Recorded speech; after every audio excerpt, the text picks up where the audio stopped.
Maligayang pakikinig sa Tagalog Audio Bible PH.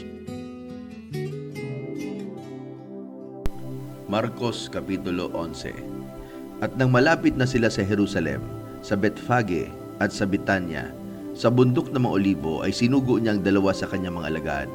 At sa kanila'y sinabi, magsiparoon kayo sa nayong nasa tapat ninyo. At pagkapasok ninyo roon, ay masusumpungan ninyo ang isang nakataling batang asno na hindi pa nasasakyan ng sino mang tao. Inyong kalagin siya at dalhin niyo siya rito. At kung may magsabi sa inyo, bakit ninyo ito ginagawa? Sabihin ninyo, kinakailangan siya ng Panginoon. At pagkatapos ay ipadala niyo siya rito. At sila'y nagsiyaon at kanilang nasumpungan ng batang asno na nakatali sa pintuan sa labas ng lansangan. At siya'y kanilang kinalag. At ilan sa nakatayo roon ay nagsabi sa kanila, ano ang ginagawa ninyo na inyong kinakalag ang batang asno? At sinabi nila sa kanila, ayon sa sinabi ni Jesus. At pinabayaan nilang sila'y magsialis. At dinala nila ang batang asno kay Jesus. At inilagay nila sa ibabaw ng batang asno ang kanilang mga damit. At ito'y sinakyan ni Jesus. At marami ang nagsisipaglatag ng kanilang mga damit sa daan. At ang mga ibay ng mga sanga na kanilang pinutol sa mga parang. At ang nasa unahan at ang nagsisusunod ay nagsisigawan, Hosana, mapalad ang pumaparito sa pangalan ng Panginoon. Mapalad ang kahariang pumaparito, ang kaharian ng ating amang si David. Hosana sa kataas-taasan. At pumasok siya sa Jerusalem, sa templo, at nang malingap niya sa palibot-libot ang lahat ng mga bagay, at palibhasay hapon na, ay pumaroon siya sa Betania na kasama ang 12. At sa kinabukasan, pagkaalis nila sa Betania ay nagutom siya.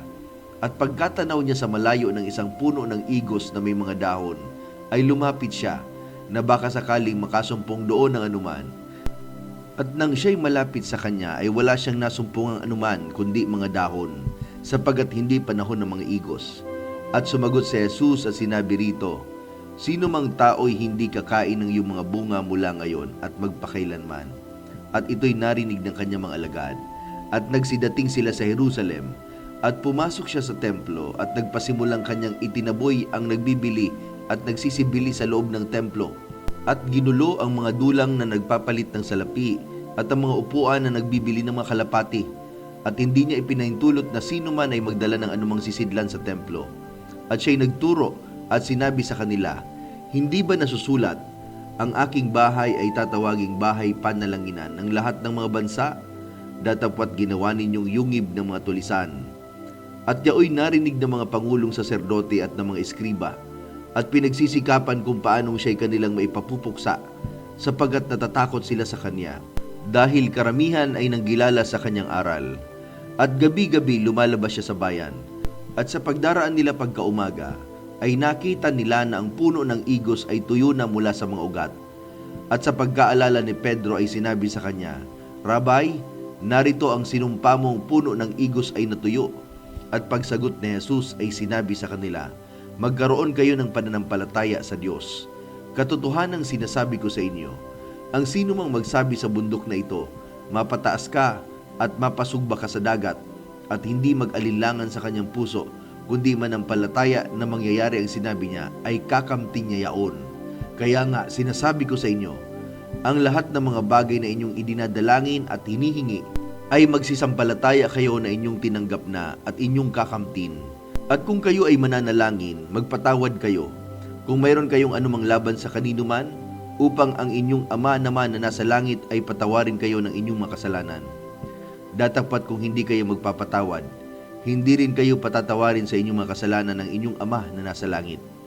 At sila'y nagsiparoong muli sa Jerusalem, at samantalang lumalakad siya sa templo, ay nagsilapit sa kanya ang mga pangulong saserdote, at ang mga eskriba at ang matatanda. At sinabi nila sa kanya, sa anong kapamahalaan ginagawa mo ang mga bagay na ito? O sino ang sayo'y nagbigay ng kapamahalaang ito upang gawin mo ang mga bagay na ito? At sa kanila'y sinabi ni Jesus, tatanungin ko kayo ng isang tanong at sagutin ninyo ako. At aking sasabihin sa inyo kung sa anong kapamahalaan ginagawa ko ang mga bagay na ito. Ang bautismo ni Juan ay mula baga sa langit o sa mga tao? Sagutin ninyo ako. At kanilang pinagkatuwiranan sa kanilang sarili na sinasabi, kung sabihin natin mula sa langit, ay sasabihin niya, bakit nga hindi ninyo siya paniwalaan? Datapat kung sabihin natin mula sa mga tao ay natatakot sila sa bayan, sapagkat kinikilala ng lahat na si Juan ay tunay na propeta. At sila'y nagsisagot kay Jesus at nagsipagsabi, hindi namin nalalaman. At sinabi ni Jesus sa kanila, hindi ko rin sasabihin sa inyo kung sa anong kapamahalaan ginagawa ko ang mga bagay na ito. Marcos Kapitulo 12. At nagpasimulang pinagsalitaan niya sila sa mga talinghaga. Nagtanim ang isang tao ng isang ubasan, at binakuran ng mga buhay na punong kahoy, at humukay roon ng isang pisaan ng ubas, at nagtayo ng isang bantayan, at ipinagkatiwala iyaon sa mga magsasaka, at napasa ibang lupain. At sa kapanahunan ay nagsugo siya ng isang alipin sa mga magsasaka, upang tanggapin niya sa mga magsasaka ang mga bunga ng ubasan. At hinawakan nila siya, at hinampas siya, at siya'y pinauwing walang dala. At siya'y muling nagsugo sa kanila ng ibang alipin, at ito'y kanilang sinugatan sa ulo at dinuwahagi. At nagsugo siya ng iba, at ito'y kanilang pinatay. At ang iba pang marami, na hinampas ang iba at ang iba'y pinatay. Meron pa siyang isang sinisintang anak na lalaki. Ito'y sinugo niyang kahuli-hulihan sa kanila na sinasabi, igagalang nila ang aking anak. Datapwat ang mga magsasakang yaon ay nag-usap-usapan, ito ang tagapagmana. Halik kayo, atin siyang patayin at magiging atin ang mana. At siya'y kanilang hinawakan at siya'y pinatay at itinaboy sa labas ng ubasan. Ano kaya ang gagawin ng Panginoon ng ubasan? Siya'y paroroon at pupuksain ng mga magsasaka at ibibigay ang ubasan sa mga iba. Hindi man lamang ba ninyo nabasa ang kasulatang ito? Ang batong itinakwil na nagtayo ng gusali, ang siya ring ginawang pangulo sa panulok. Ito'y mula sa Panginoon at ito'y kagila-gilala sa harap ng ating mga mata. At pinagsikapan nilang hulihin siya at sila'y natakot sa karamihan, sapagat kanilang napaghalata na kanyang sinalita ang talinghaga laban sa kanila, at siya'y iniwan nila at nagsialis, at kanilang sinugo sa kanyang ilan sa mga Fariseyo at sa mga Herodiano upang siya'y mahuli nila sa pananalita. At nang sila'y magsilapit, ay kanilang sinabi sa kanya, Guro, nalalaman namin na ikaw ay totoo at hindi ka nangingimi kanino man, sapagat hindi ka nagtatangi ng mga tao, kundi itinuturo mong may katotohanan ang daan ng Diyos. Matuwid bang bumuwis kay Cesar o hindi? Bubuwis ba kami o hindi kami bubuwis? Datapwat siya na nakakaalam ng kanilang pagpapaimbabaw ay nagsabi sa kanila, bakit ninyo ako tinutukso? Magdala kayo rito sa akin ng isang denaryo upang aking makita. At dinalhan nila at sinabi niya sa kanila, kanino ang larawang ito at ang nasusulat? At sinabi nila sa kanya, kay Cesar. At sinabi sa kanila ni Jesus, ibigay ninyo kay Cesar ang sa kay Cesar at sa Diyos ang sa Diyos. At sila'y nang gilalas na mainam sa kanya. At nagsilapit sa kanya mga Saduseyo at nagsabi na walang pagkabuhay namang uli. At siya'y kanilang tinanong na sinasabi, Guro, isinulat sa amin ni Moises kung ang kapatid na lalaki ng isang lalaki ay mamatay at may maiwang asawa at walang maiwang anak, ay kukunin ng kanyang kapatid ang kanyang asawa at bigyan ng anak ang kanyang kapatid. May 7 lalaking magkakapatid at nag-asawa ang panganay, at nang mamatay ay walang naiwang anak, at nag-asawa sa bao ang pangalawa, at namatay na walang naiwang anak, at gayon din naman ang pangatlo, at ang ikapito'y walang naiwang anak. Sa kahuli-hulihan ng lahat ay namatay naman ang babae. Sa pagkabuhay namang uli, sino sa kanila ang magiging asawa ng babae, sapagkat siya'y naging asawa ng 7? Sinabi sa kanila ni Jesus, hindi kaya nagkakamali kayo dahil dyan, na hindi ninyo nalalaman ang mga kasulatan, ni ang kapangyarihan ng Diyos? Sapagkat sa pagbabang nilang muli sa mga patay, ay hindi na mag-aasawa, ni pag-aasawahin pa, kundi gaya ng mga anghel sa langit. Ngunit tungkol sa mga patay, na sila'y mga ibabangon, hindi ba ninyo nabasa sa aklat ni Moises, tungkol sa mababang punong kahoy, kung paanong siya'y kinausap ng Diyos na sinasabi, ako ang Diyos ni Abraham, at ang Diyos ni Isaac, at ang Diyos ni Jacob, at hindi siya ang Diyos ng mga patay, kundi ng mga buhay. Kayo'y nagkakamaling lubha. At lumapit ang isa sa mga eskriba at nakarinig ng kanilang pagtatalo, at palibhasa'y nalalamang mabuti ang pagkasagot niya sa kanila, ay tinanong siya, ano ba ang pangulong utos sa lahat? Sumagot si Jesus, ang pangulo ay pakinggan mo, O Israel, ang Panginoon nating Diyos, ang Panginoon ay iisa. at iibigin mo ang Panginoon mong Diyos ng buong puso, ng buong kaluluwa mo at ng buong pag-iisip mo at ng buong lakas mo. At ang pangalawa ay ito, iibigin mo ang iyong kapwa na gaya ng iyong sarili, walang ibang utos na hihigit sa mga ito.